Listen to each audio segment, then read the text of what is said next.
You ever see a movie about a subject you're an expert in? Why do they always get it wrong?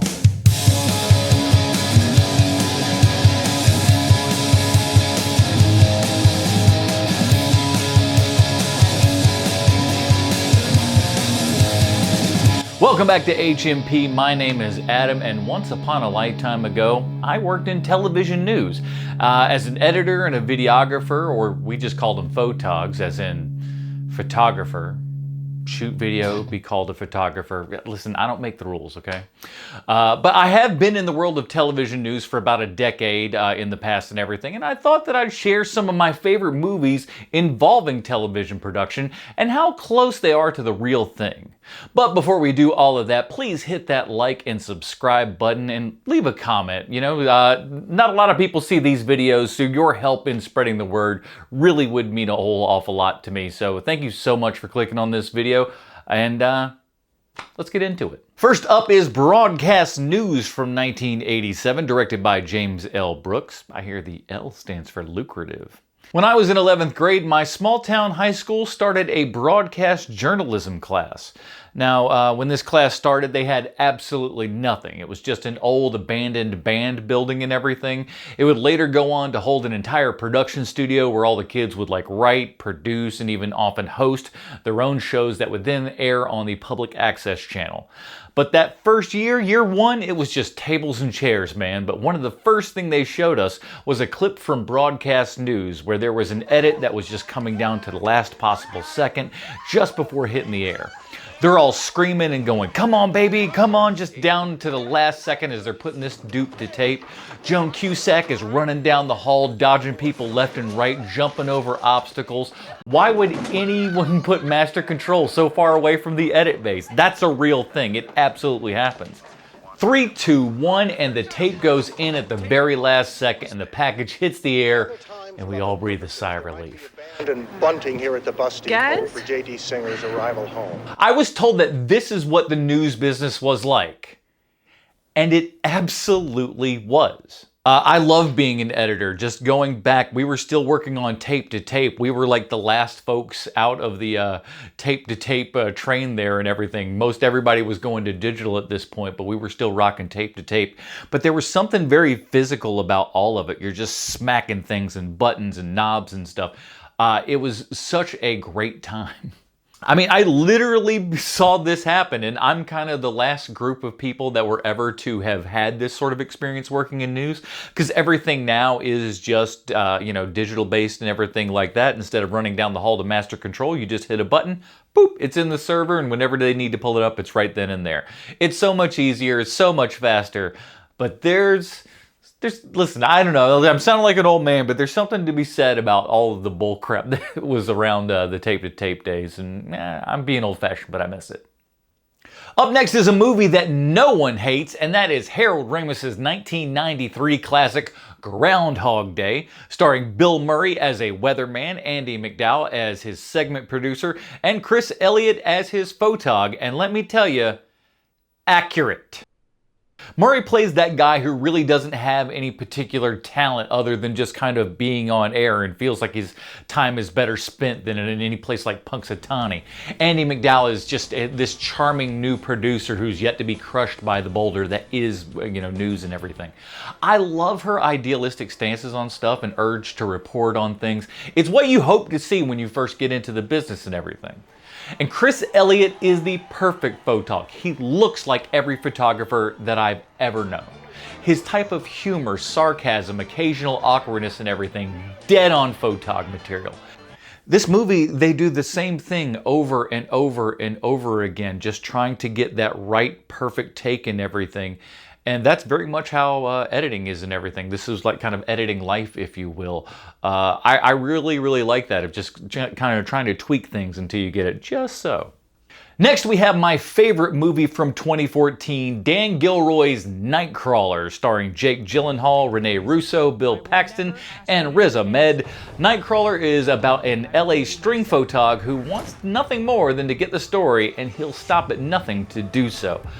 I absolutely love this movie. As somebody who has had to be the guy at 3 o'clock in the morning listening to the scanners and everything and go out to fires and shootings and stabbings and everything, I felt this guy's life, man. I've done this kind of work. While the Charlotte, news scene and everything is very different from the LA scene and whatnot, I still understand what we're kind of doing here. Stringers are just people that go out and get the story and stuff like that. They're just independent guys. They don't work for the news station or anything, but they want to get the, the best footage there and everything to get back to those news stations. Those news stations will pay them. What's funny is these days, most news stations don't even pay stringers. Now, I'm sure LA is a different story, but at least over here, East Coast and stuff like that, they're not even paying stringers, man. It's unbelievable. I did some side work once and I was like, hey, I saw this fire, I shot this whole story and everything, and I was like, hey, do you guys want this? And they're like, yeah, sure, we'll take it. And I'm like, okay, my fee is, and they go, no, we don't do fees anymore. So I don't know why anyone would want to be a stringer unless you were in this particular situation like LA and whatnot. Gyllenhaal is so fantastic in this. I think he is one of our kind of greatest working actors today. Think back to Gyllenhaal movies. How many of them actually suck? I mean, the movies might suck, but he doesn't suck in them. I'll tell you that. Just that weird competitiveness of the different stringers and stuff like that. This is one of Bill Paxton's kind of final roles here and everything. It's just so damn good. From Gilroy to Garland, up next we got Civil War from 2024. It's an alternative timeline to our own, thank God, where the US is at a civil war and we follow a group of journalists as they try to reach the bunkered down president for his final interview. Like a lot of movies about subject matters that I know a lot about, I came to this movie with a little bit of trepidation, a little bit guarded, but I came out having seen many types of people that I recognize here. While Civil War was about actual photographers and not videographers, this is still very much a news story and a look into what makes these people them. Much like Nightcrawler, this movie shows us that the camera is very often just this kind of safety blanket. It's just holding on to that camera is not going to make you immune to the world that's going around you, but in a weird way it kind of does. It at least separates you enough to make you disassociate from everything. They'll tell you it's about journalistic integrity, but really a lot of times it's just them trying to fill a hole in their lives, and for many of them, they also just want to rush too. And as someone who's actually sped down the interstate behind cops in a chase that led to an arrest, who's covered like late night house fires and shootings and stabbings and stuff, that rush is palpable, and some of these guys, they can't get enough of it. And finally, like the song says, take the good, you take the bad. And I've got to tell you, this is my favorite bad news representation in film.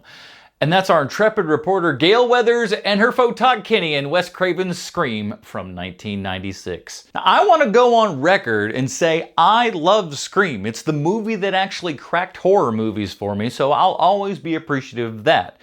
But this idea of how news works, hilarious. There are a ton of things to nitpick about the news-related content in this movie, but by far, my favorite part is when Gale is starting to figure out that she might be onto a story and everything, and Kenny, played by the amazing W. Earl Brown, asks Gale, tell me I'm dreaming. You want to go live? No, not so fast. do you want to go live? So many things wrong about that. That's not how any of this stuff works. I love when movies just lose the plot completely and they go, we figured that's how things work. No, they absolutely don't. First of all, you don't get to just decide to go live. And how do you do that as the photog? You just kind of, do you want to go live? It's the middle of the night, man. You got to call a producer. They got to call somebody else. They got to call somebody else. They got to talk to Master Control. They got to put it all together. This is a whole ass deal for you to just break in the middle of the night for a live segment. You got to get an anchor to bring you into the live segment. Is someone there? Are they dressed? Are they ready to go? This is so ridiculous. News doesn't work like this. Do the story, do it undercover and everything. But Kenny's just, hey, you want to go live? What a crock of shit. All that said, I still love Scream. And that will do it. Just a few good and one bad of the examples of news and movies from someone who's had a little bit of experience in the field. Some honorable mentions, of course, Network, Wag the Dog, Good Night and Good Luck, and of course, Ace in the Hole.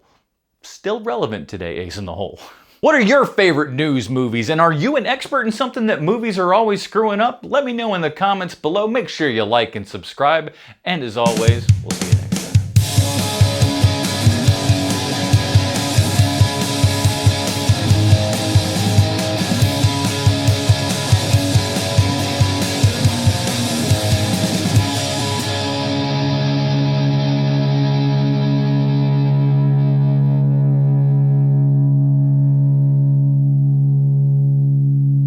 This just in, you're an idiot.